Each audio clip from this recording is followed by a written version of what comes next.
Magandang araw sa mga bagani ng kalsada. Happy Wednesday sa inyong lahat. Nandito na naman tayo. Wednesday na naman. At maririnig nyo naman na naman ang boses ni Baganing Mike na maghahatid ng mga pangserbisyo o kung ano mang kailangan tulong sa mga ating bagani ng kalsada. Ngayong araw ng Wednesday, medyo pag-uusapan natin. Hindi masyadong magandang balita pero lagyan natin ng konting positive side. Yung nangyari sa isang movie rider nung nakaraang linggo, yung medyo nasaksak at yun nga medyo nasawi nung last week yun. Hindi magandang balita. Ayokong pag-usapan, ayokong maging parang news ito.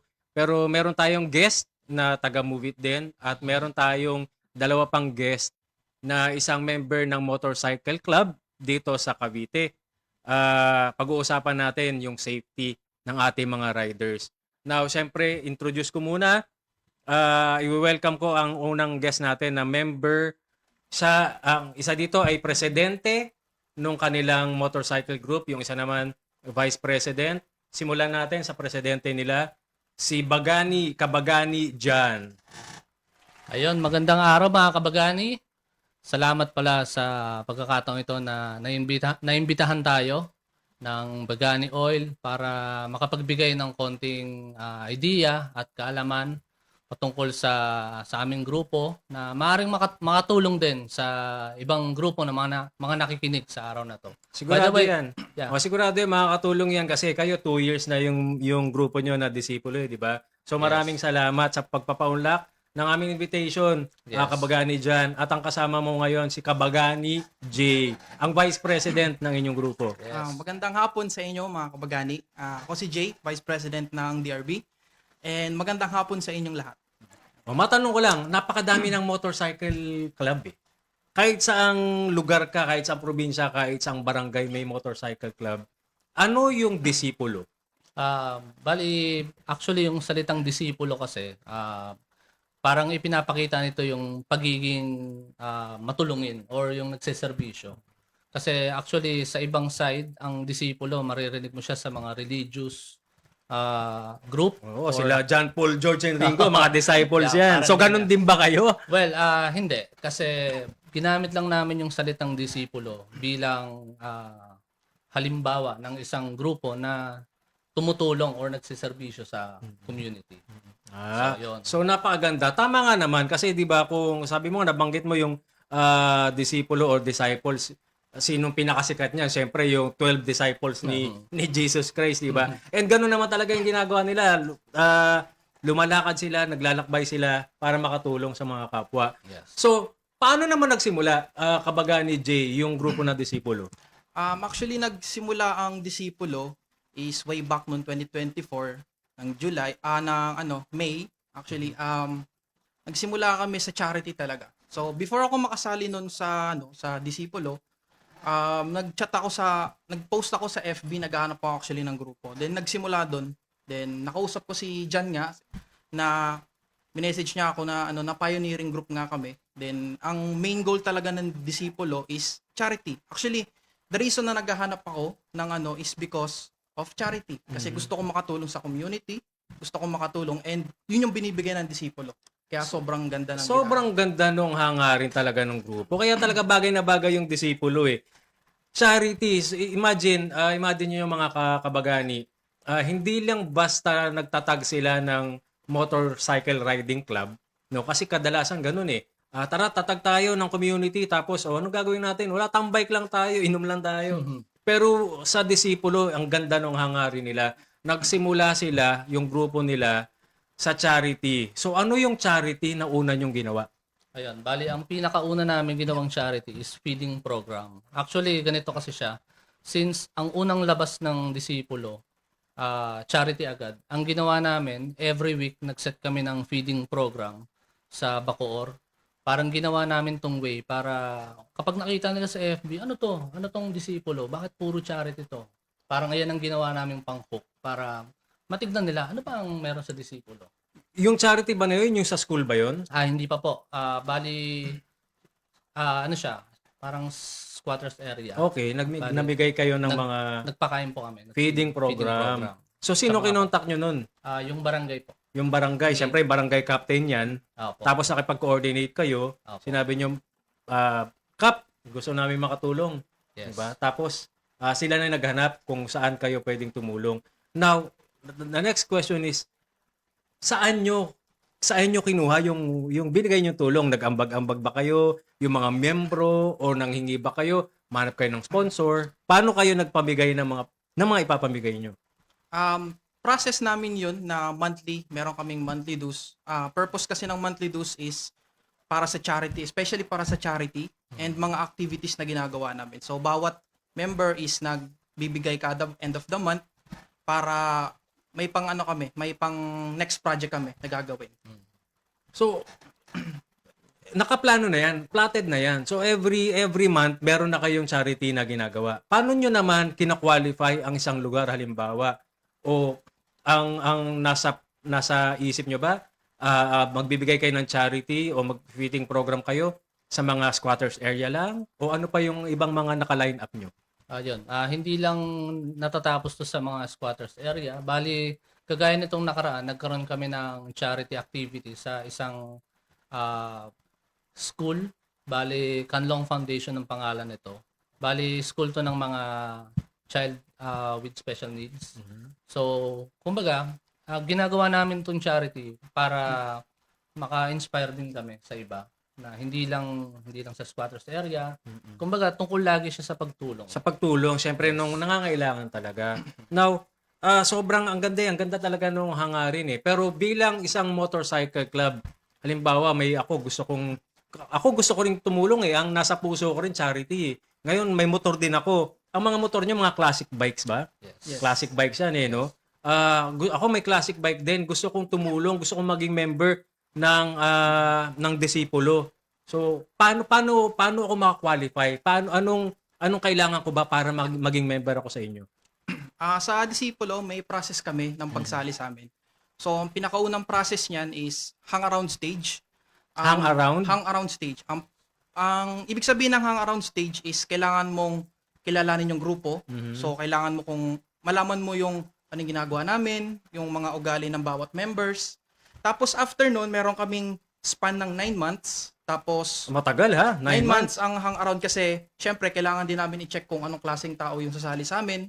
Kasi, may na.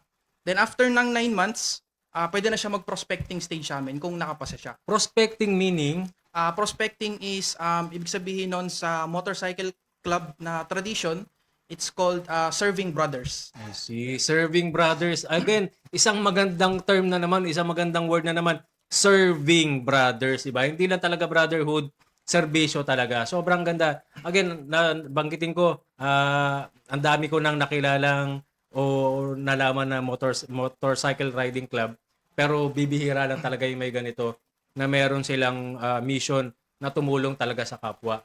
No? So, paano halimbawa ako, naging member na ako, ako ba, ite-train nyo? Dadaan ba ako sa training? May ituturo ba kayo sa akin kung paano yung safety sa kalye o sa pagdadrive? Ano yung mga iba pang malalaman ng mga bagong member? Ayun, bali dito papasok yung sa prospecting stage. Dito kasi dinidiscuss na sa bawat sasama or sa prospect member kung paano lumalakad or nagpapatuloy yung club. So papasok dito syempre since tungkol to sa pagmumotor, ang unang safety dyan, kailangan ayos yung motor mo. Correct? Kailangan may preno yan.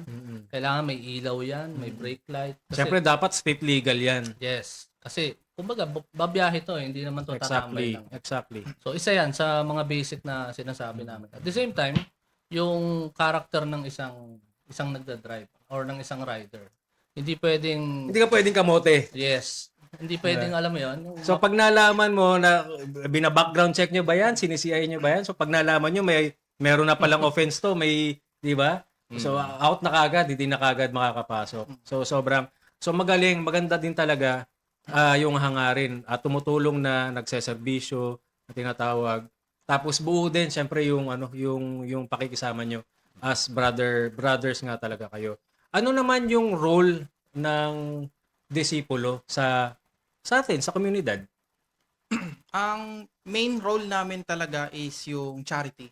Then after ng charity, it is yung to support minsan kasi pag meron kaming regular na Saturday tambay, may pupuntahan kami na ganito na let's say na pop-up shop na mga starting pa lang ng business and sinusuportahan namin yun. So pupunta kami doon sa let's say week, then another week pupunta ulit kami para mag-support.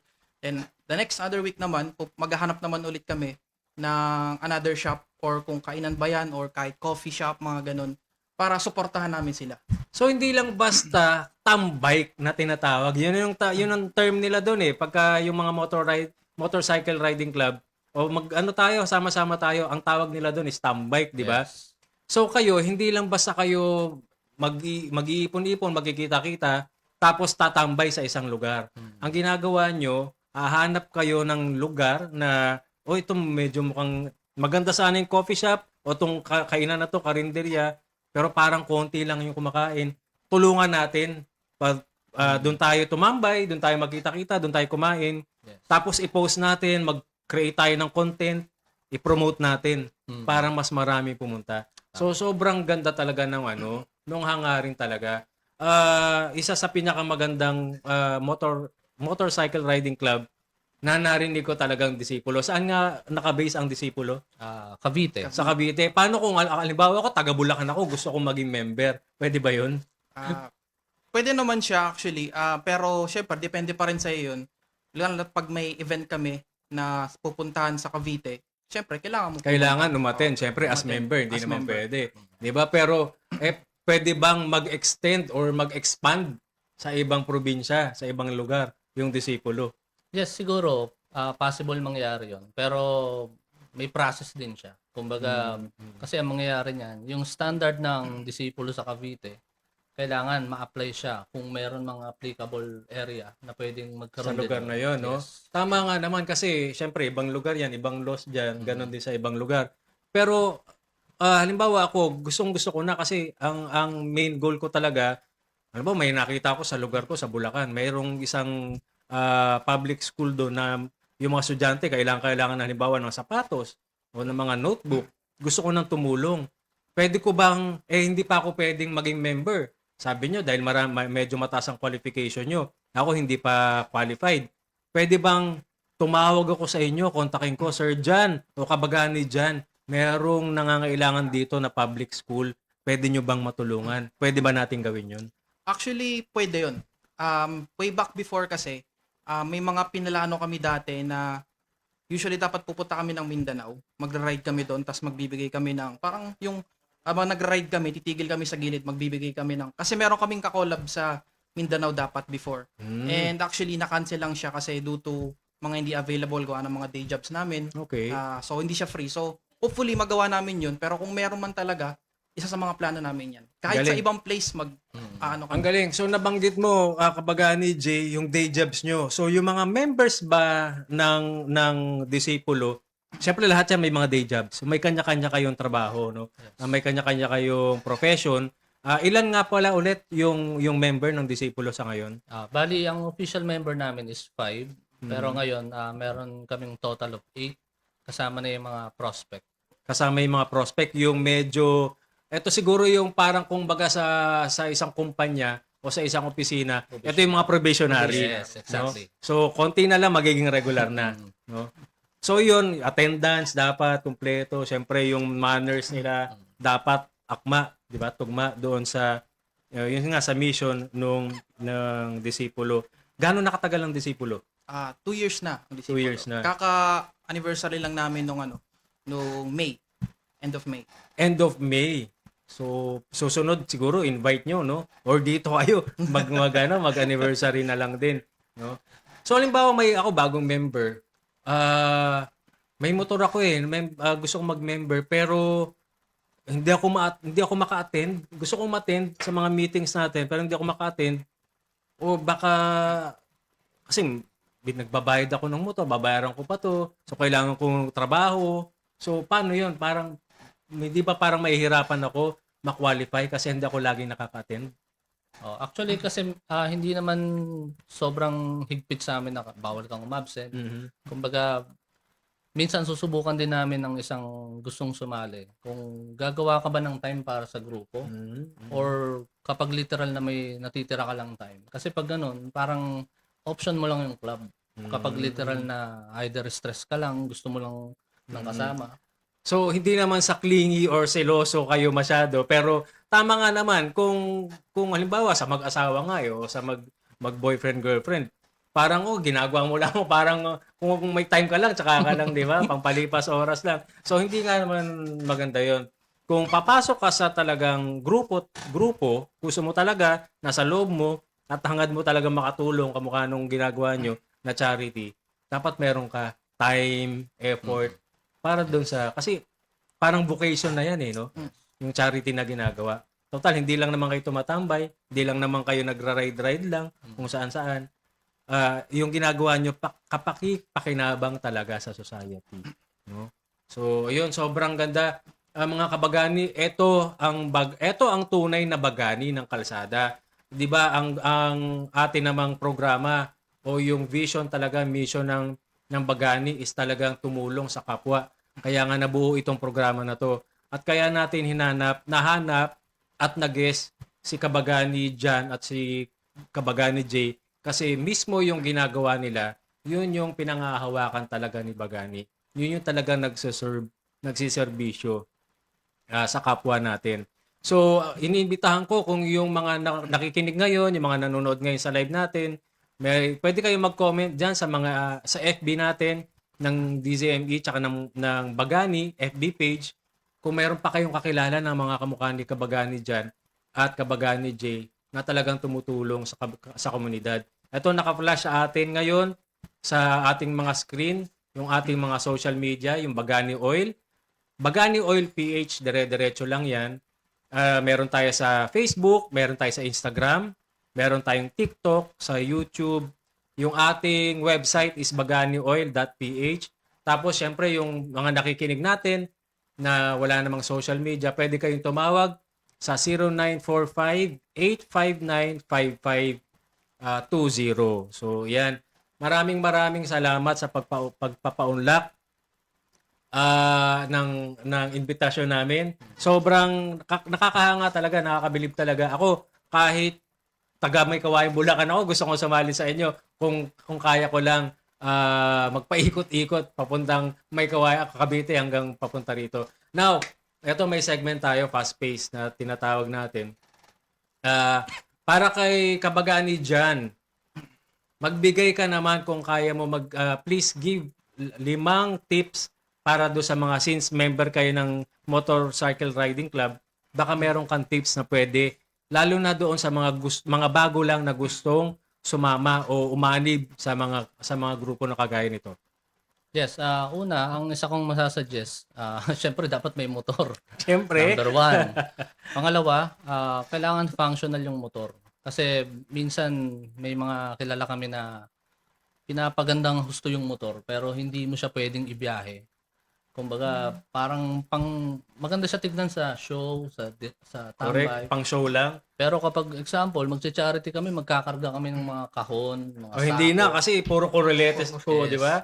Actually, merong ganyan ang LTFRB tsaka ang LTO, merong ganyang rules and regulations ngayon na yung bawal yung masyadong makulay o ma-design, di ba?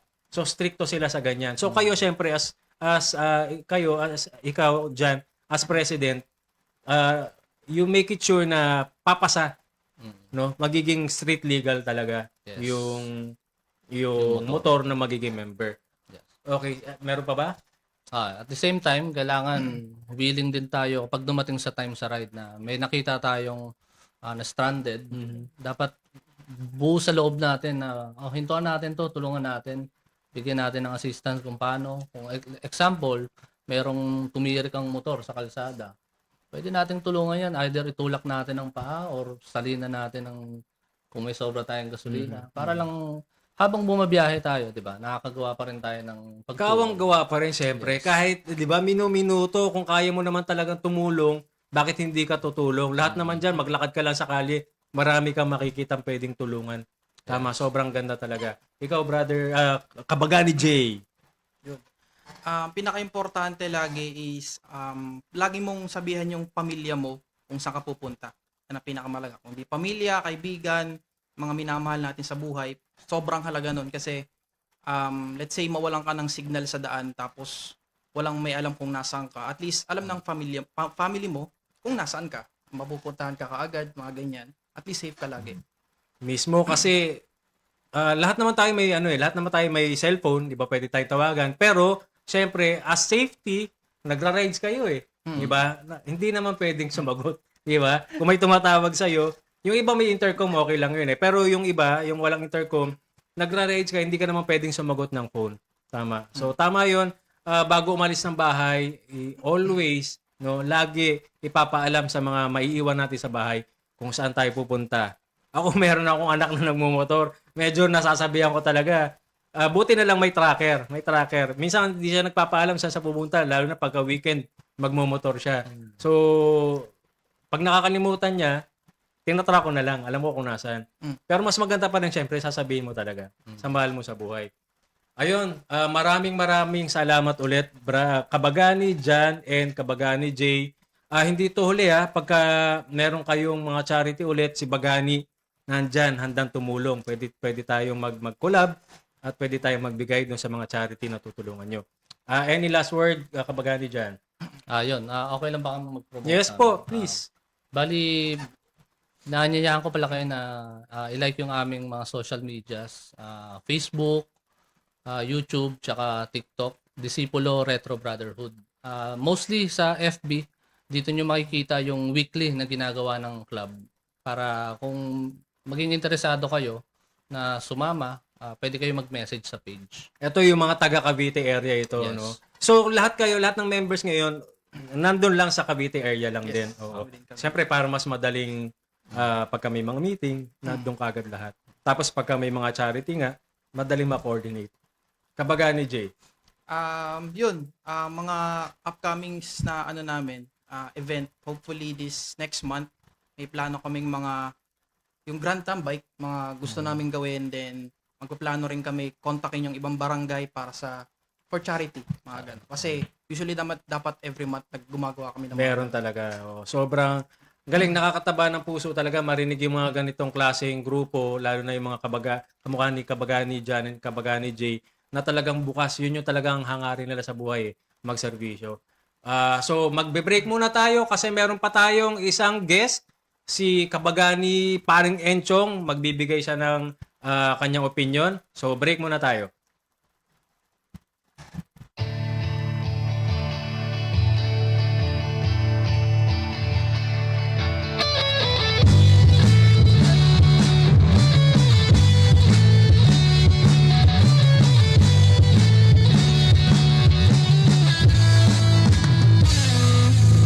Ikaw na nagmamaneho ng jeepney sa kalsada,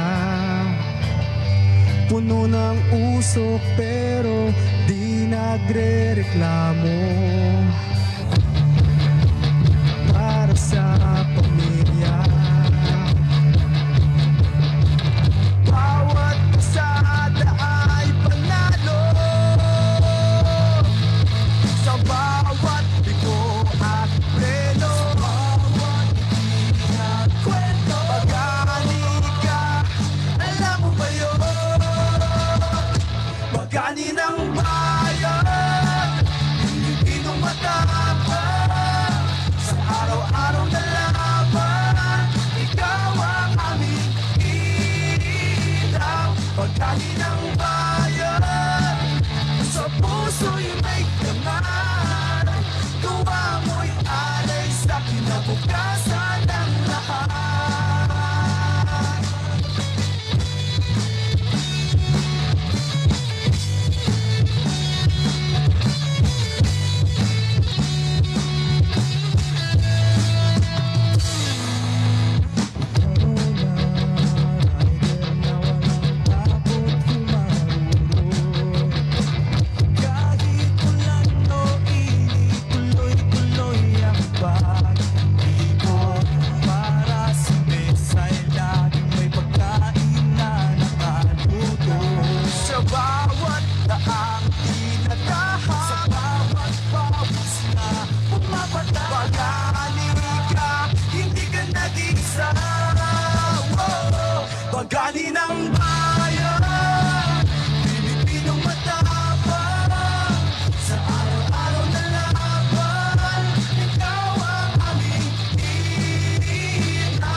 Welcome back po sa Bagani ng Kalsada and nandito na naman ang inyong host si Kabagani Mike at nandito na yung ating isa pang host si Kabagani Paring Enchong. Malamang yung iba nakakakilala na dito sa ating bagong guest na to.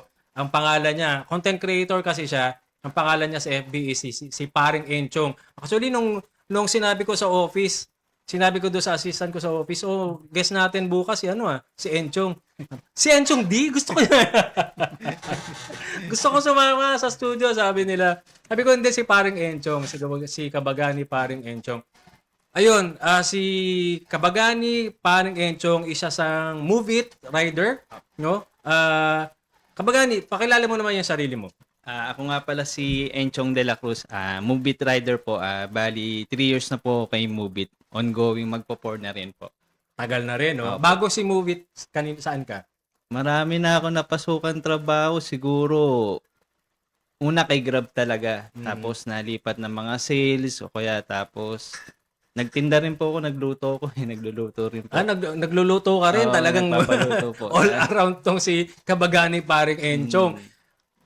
Bakit mo napili na, sabi mo, kasi ang tagal, sa akin, yung 3 years, para sa akin, personal ko, medyo matagal kasi ako, hindi naman sa nag-iinate, pero ayokong naiinita sa kalye. Kasi mabalis, sumakit yung ulo ko pag nainitan ako sa kalye. Ikaw, ibig sabihin, tumagal ka ng 3 years, gusto mo yung ginagawa mo. Pero bakit mo napili na manatili as a rider? Siguro po unang-una, flexible yung oras eh. Yun ang pinakamaganda doon. Flexible. Kasi kung gusto mong bumiyahe, pwede kang magpahinga, magpapahinga ka. Pangalawa, may oras sa pamilya. Yun ang Nagkakaroon isa sa pang pamilya. maganda. Oo. Ang pinaka lang talaga siguro, yung mga natutunan ko sa mga dati kong trabaho, na-apply ko ngayon sa profession na meron po ako. Baga nakakapagbigay ako ng magandang serbisyo, diba? Nakapagpasaya ako kahit papano ng pasahero, diba? Napapawi ko yung pagod nila sa simpleng biyahe lang. Ang galing, ang galing. Opo. Pero ngayon medyo medyo may issue ngayon nangyari nung isang linggo. Pero bago tayo pumunta doon, tanong ko lang sa iyo, ano yung kasi nagtagal ka 3 years o mahigit. Ano yung pinakamagandang karanasan mo bilang rider? Siguro yung pag nakakapaghatid ako tapos kasi bago ko mahatid yung pasahero, minsan nakikita ko iba na yung itsura nila, pagod o kaya na-stress sa traffic. Tapos pagkatapos ko silang nasakay ko na, tapos pagtapos ng booking, nagiging masaya sila. Kumbaga natutuwa sila sa serbisyo ko. Kumbaga yung experience na ibibigay ko sa kanila bilang driver, tapos siyempre ligtas sila na hatid po. Ikaw ba, nagkukwento ka ba? Kinukwentuhan mo ba yung mga pasahero mo pag halimbawa nakikita mo pagod na sila, stress? Depende kasi ang binibigay ko po talaga yung parang 'di ba may tinatawag na extra service. Sa akin lang po special service. Ano yung special service mo na yan? May puto ka ba dyan na binibigay? Siguro ang binagbibigay ako ng candy. Yan. Tapos yung helmet na ginagamit ng passenger ko, branded. Okay. Tapos mas malinis, mabango. Tapos may intercom. Yung intercom merong music sharing. Ang galing. Kumbaga, habang nasa biyahe, nakikinig sila. Oo. Tapos kung may katanungan sila, pwede rin kami mag-usap. Alam mo kasi minsan nababasa ko lang sa mga content creator na kagaya mong mga rider, yung mga comments doon na kuya, wag mo kwentuhan. Bakit ba kwentuhan? Hindi naman tayo kakarinigan. Nandito ako, di ba? So, ikaw meron kang intercom. Bali, dinidepende ko rin yung kinakausap. Kung pag kinausap ako, Kung kakausapin sasagot, ko rin. oo. Kasi may mga taong ayaw rin makipag-usap. Siguro may sarili silang music. Bali, yun na lang ginagawa ko. Bibigyan ko ng magandang service. Tapos, pag mainit naman, meron akong minipan Binibigyan ko ng minipan. Okay. Tapos may balabal din ako. Okay. Tapos pag gusto, meron din akong sunscreen. Aba, social naman, may Tapos, sunscreen meron pa din talaga. akong cooling powder para hindi mainitan. Siyempre, yung sunscreen na yan, bibigay mo doon sa pasahero mo medyo maputi pa. Ah, Pero pag medyo baka maintulto na yan. Kuya naman. di Kaya ba? lagi kong tinatanong kasi gusto ko safety and comfort ng pasahero Correct. ko. Kaya, so malamang kung lalagpas pa sa 5-star, lagpas pa sa 5-star yung ratings mo niyan. Apo. No? Tip, syempre, nabibigyan ka ng tip niyan. Apo. Ano yung, puro monetary ba yung tip na natatanggap mo o may mga in-kind din? may iba nagbibigay ng pera, tapos yung iba may nagbibigay, nakaraan may nagbigay sa akin, hindi ko na-post eh. Kumbaga, Bible verse na nakalaminate Ang galing. binigay Oo, sa akin eh. Oo, ganda. Shoutout kay nanay. Binigyan niya ako, siguro ibang religion group siya, pero nung binigyan niya sa akin, tapos pinagdasal niya ako, ganyan. Kasi wala naman daw siya maabot na pera. Okay. Yun na lang daw po yung parang binigyan niya sa akin. Mas So, maganda kasi yun. ginawa di ko, ba? tinago ko sa wallet ko araw-araw. Ang ganda nun. Mm. So, yun nakaka-uplift yun eh. Kung baga, Apo. kung ikaw pagod, mawawala yung pagod mo pagka Apo. may gumawa sa'yo na ganyan. Mm. Now, ang ganda ng mga experience ni Kabagani, parang Enchong, pero hindi natin mawawala yung realidad eh, na nangyari nung last week. No? Apo. Yun nga yung isang movie rider na nasaksak nung isang pasahero na ang sabi niya hindi niya sinasadya. Masakit po yun. Hindi ko i-discuss sa'yo, Kabagani, parang Enchong, kung ano yung mga legalities niyan. Ang pag-usapan natin ngayon, ikaw, as 3 years na sa trabaho na yan, ano sa tingin mo yung mga pwedeng magawa, no, bilang safety? O kung halimbawa, ikaw mismo nalagay sa ganong sitwasyon, ano sa tingin mo yung pwedeng gawin para ma-preserve yung buhay natin? Siguro unang-una, kasi hindi natin maiiwasan yung disgrasya o kaya panganib. Siguro yung instinct muna. Kung nakakaramdam na tayo ng medyo alanganin o kaya kutob, siguro kung ano yung gusto ng mga masasamang tao, ibigay na natin eh. Kung material o kaya yung cellphone, pera, bigay na natin. Kasi mapapalitan yan eh. Kung yung booking naman, nag-aano tayo, halimbawa nanghihinayang sa booking, cancel na lang kasi mas mahalaga yung buhay eh, di ba? Tama yun. Yung, Opo. ang dami nun eh. Kahit hindi naman yung sa mga rider eh. Halimbawa, naglalakad ka lang sa kalye, may umagaw na o may humablot ng ano mo, alas mo, Opo. cellphone mo, ibigay mo na. Kasi pwede mo naman, isang sweldo mo lang yan. Opo. Mababawi mo na yan. Pero yung sinabi mo na yung booking, paano ka magka-cancel? Paano mo malalaman? Halimbawa, may nag-book. May kutob ka ba o may doon ba sa profile nila makikita mo kagad na Yun lang talagang mahirap kasi hindi mo makikita agad kung sino yung nag-booking. Una, pangalan pa lang, address. Siguro, sa tagal ko na din sa trabaho, medyo nakabisado ko na yung mga, may iniiwasan na akong lugar. Baga, nakita ko na yung address. Siguro, wala na akong ano eh, kinakancel ko na agad eh. O kaya naman, ba, na-aksidente ko na ako yung booking. Pagdating ko dun sa location area, siguro mga 100 meter, titignan ko muna kung sino yung nag-book. okay. Kung hindi pa lumalabas o kaya madilim, kinakancel ko na rin agad po. Kasi merong pwedeng ano eh, gumamit ng halimbawa pangalan ng babae. Opo, ganun Pero po. paglabas, bros kung malaking tao pala, malaking lalaki pala. Ganun po. So nangyayari talaga nangyayari yun. po. So instinct, hindi mo kagad na halimbawa ang pangalan Brando, ayoko na nito. Opo. Yung pala mabuting pari pala yun, hindi natin Opo. alam. Diba? So instinct. Mm. So yung sa mga nanonood ng live, meron tayong comment section diyan. Baka yung mga nanonood ng movie din o ibang mga motorcycle taxi rider, pwede kayo mag-comment diyan kung ano yung mga tips nyo para makaiwas sa mga ganitong problema o sakuna. So ikaw, syempre may habit ka na eh. Sa Opo. tinagal-tagal mo ng rider, may mga habits ka na, may mga ritual ka na bago lumabas ng bahay. Ano yung mga ginagawa mo para mapanatili mong safe o ligtas yung sarili mo sa trabaho mo araw-araw? Siguro una dasal. Importante Kailangan talaga yun. magdadasal para makahingi tayo ng kaligtasan. Kasi hindi natin po hawak talaga yung mangyayari. Hindi natin malalaman kung ano yung pwedeng gawin ng kasama natin, di ba? Tapos pangalawa, i-check ko yung motor kung okay ba, di ba? Pangalawa, yung katawan. Kailangan ready rin po yung katawan eh, di ba? Kasi minsan physical, makakaramdam tayo ng hindi maganda, tapos pinilit nating di bumiyahe. Doon minsan nagsisimula yung aksidente, di ba? Tama 'yun. Opo. Meron nga 'di ba ang paalala ng LTO o LTFRB yung bagets, Opo. 'di ba? Yung bagets kasi doon, lahat 'yung sa sasakyan except yung S, which is yung cell, Opo. 'di ba? So, ikaw Kabagani diyan, ikaw matagal ka na rin nagmomotor.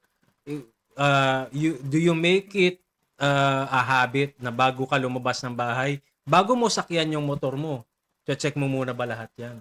Gaano ka importante ba 'yun? Sobrang importante na. Actually, lalo sa akin. Kasi yung motor ko, di ba, old bike siya.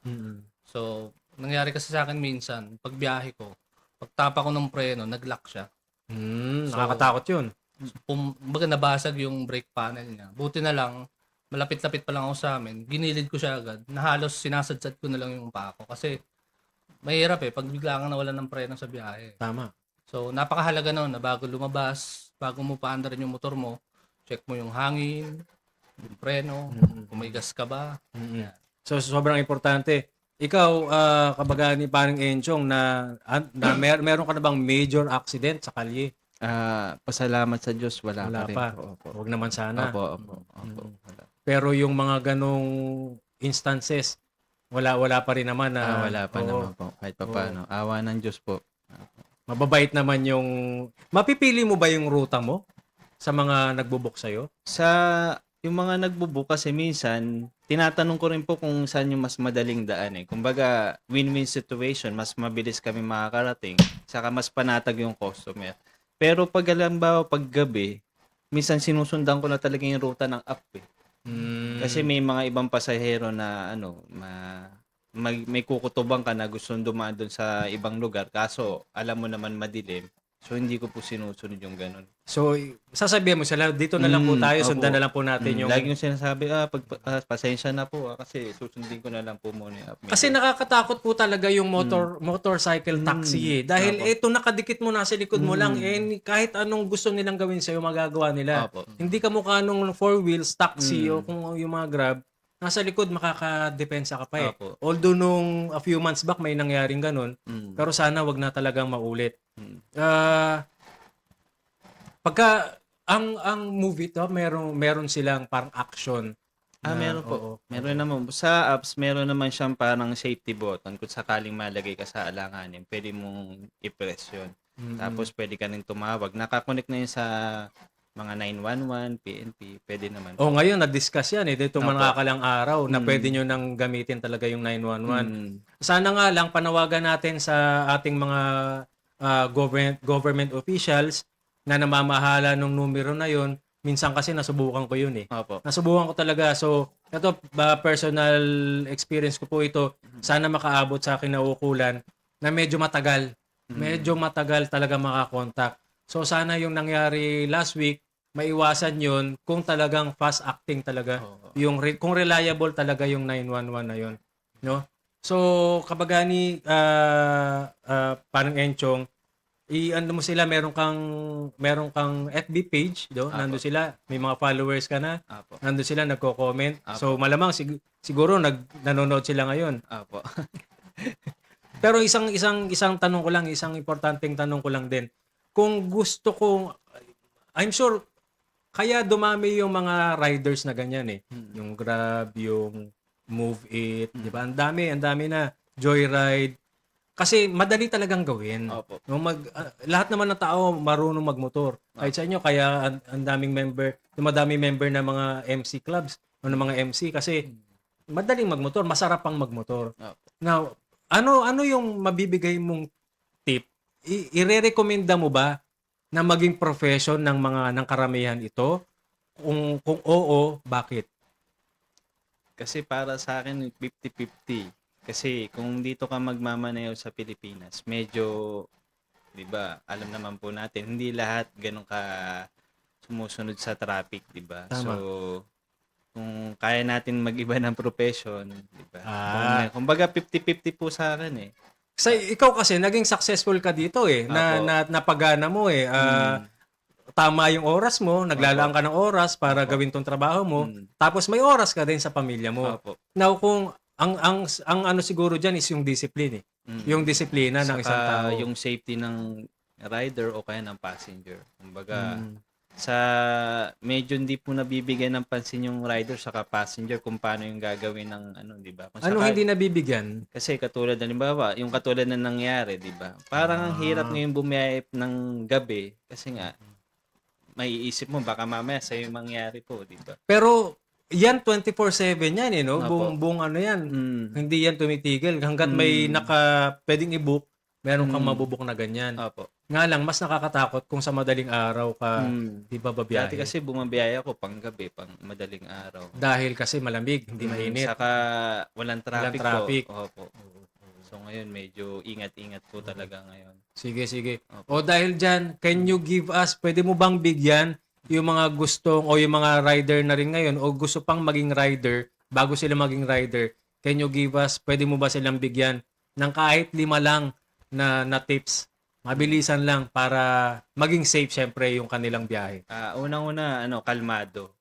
Kailangan lagi tayong kalmado kasi diba, madaling yung init ng ulo, maraming pwedeng mangyari, di Totoo ba? yan. Ang daming balikitan na ganyan, di ba? Opo. Yung mga road rage. So kalmado lang dapat. Kalmado. Pangalawa, syempre, pag nagmumotor, kailangan magsuot po ng safety gear. Importante yan. Kasi kailangan lagi basta sumakay ng motor, magsusot ng helmet. Kung sakali, kung meron tayong mga ibang gear, pwede nating isuot.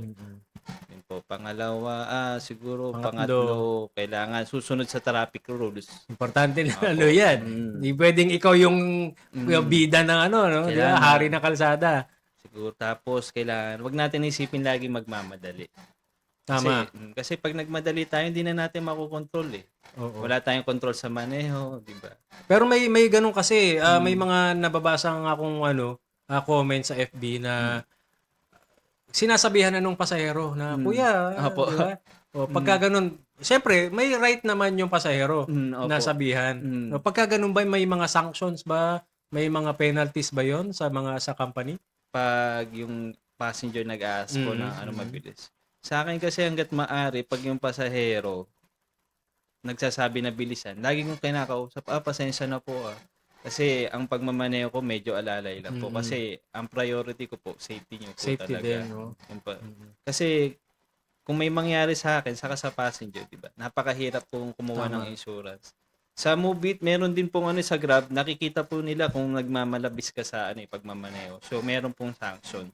Kung sakali. Pwede ka Ano yung mga binibigay nilang sanction sa inyo? masususpend po yung account. Mga siguro, maximum ng muna 1 week. Kung hindi ka pa rin sumunod, meron uling mga Pero yung 1 week, medyo Matagal na na po. yun Opo. Kung yun lang inaasahan mong hanap buhay, medyo kakapusing ka talaga. Opo.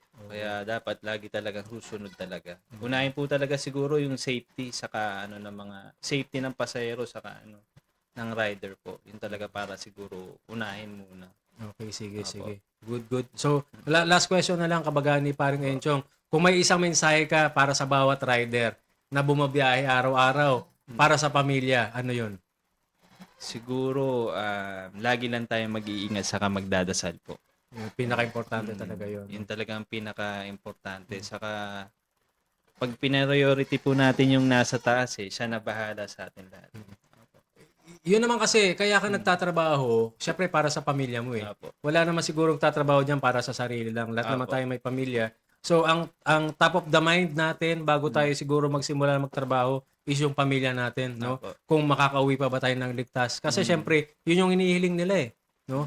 Sa lahat ng itong show na to, itong programa na to, para talaga sa mga driver na nasa kalye. Kayo kasi yung bagani ng kalsade. Kayo yung hero. Kayo yung hero ng mga bawat pamilya nyo.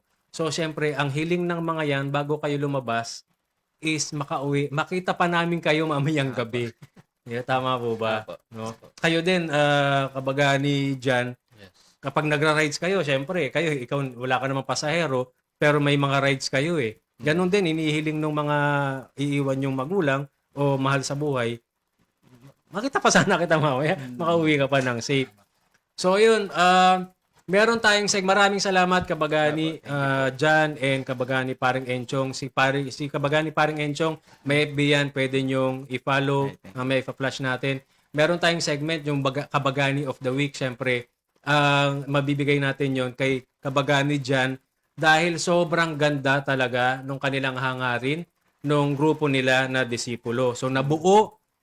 Kung hindi nyo naabutan nung nagkwento si kabagani dyan ng kanyang kwento tungkol doon sa disipulo na grupo niya, nabuo yung grupo na yon dahil sa charity. Gusto nila magbigay ng serbisyo doon sa lugar nila. Ano yung una nyong tinulungan? Bali, squatters area. Squatters area, nagkaroon silang feeding program. Tapos ngayon, naging mission na nung grupo nila na disipulo na dapat every month meron tayong tutulungan. So napakagandang hangarin. Ganon-ganon din po yung hangarin na gustong ibigay ni Bagani. So ang Bagani of the week natin is si Brother Jan at ang kanyang MC motorcycle group na disipulo. Maraming salamat. Maraming salamat. And kung meron pang tayo dyan, yung mga nanonood, yung mga nakikinig sa atin, may kakilala kayo na kamukha ng grupo nila ng disipulo, pwede nyong i-comment o i-message sa mga sa FB pages natin o sa social media pages natin. Meron pa bang gustong i-plug na mga susunod na projects nyo? Ayun, ulitin ko lang din, sana sa susunod naming activity, ma-encourage namin yung mga ibang riding club, especially sa Cavite, na makasama namin sa activity. Ayun. Yung question ko sa iyo kanina, ako talaga gusto ko, interested ako, yun nga kung, halimbawa sa ibang lugar, may gusto akong tulungan, pero gusto ko si disciple yung tutulong, no? Pwede naman tumawag sa inyo, pwede mag-message. Yes, pwede po yan. So yun, yung mga kabagani natin dyan, kung may naisip kayong gustong tulungan, handang tumulong sila kabagani dyan. At ang grupong disipulo. For kabagani, paring Enchong, gusto mong i-plug yung yung FB mo? Pakipollow na lang po ako sa FB page. Paring Enchong po sa FB saka sa Black App po, TikTok po. Nasa TikTok ka rin. Apo. Bakit paring Enchong? Para madaling banggitin. Madaling manggitin, no? Para kumpare lang ako na mga customer po. Correct. So yun, maraming salamat po sa pakikinig ngayon at maraming salamat sa mga bisita natin. Next episode po, may mga bisita pa tayo na kamukha kagaya ng mga hangarin nila ng mga disipulo at yung dedication ni paring Enchong sa kanyang trabaho at sa kanyang pamilya. Again, pwede nyong i-follow o pwede kayong mag-comment sa Facebook ng Bagani, baganioil.ph. Yan po yung ating FB, Instagram, TikTok.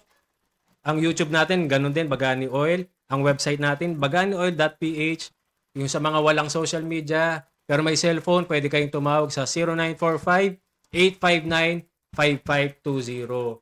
So ayan, maraming salamat po ulit sa pakikinig at sa ating mga bisita. Mabuhay kayong lahat. And muli, ako po si Mike na mag-iiwan ng mensahe sa inyo na ang pinakamahalagang biyahe ay ang ligtas kang makauwi. Mag-iingat sa bawat pasada. Magtulungan siyempre sa kalsada at tandaan, ang tunay na bagani ay hindi lamang magaling magmaneho, marunong din magmalasakit. Maraming salamat po sa lahat.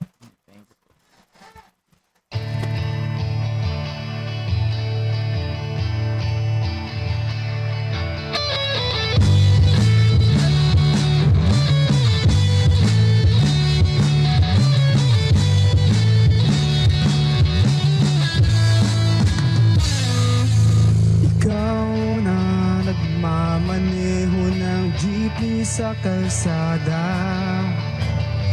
puno ng usok pero di nagre-reklamo. Para sa pamilya, bawat pasada ay panalo. Sa bawat bigo at preno, bawat itinag kwento, bagani ka, alam mo ba yun?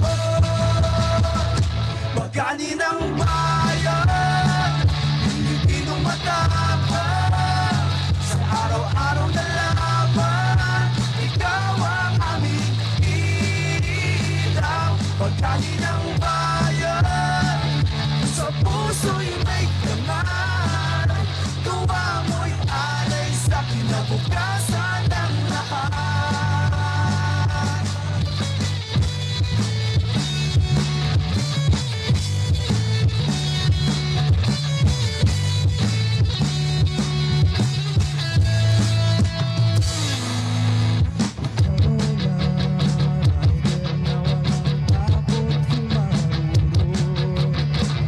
Kahit ulan o init, tuloy-tuloy ang pag-ibig. Para sa mesa'y laging may pagkain na nakaluto. Sa bawat daang tinatahan, sa bawat pawis na pumapata, bagani ka, hindi ka nag-isa. Bagani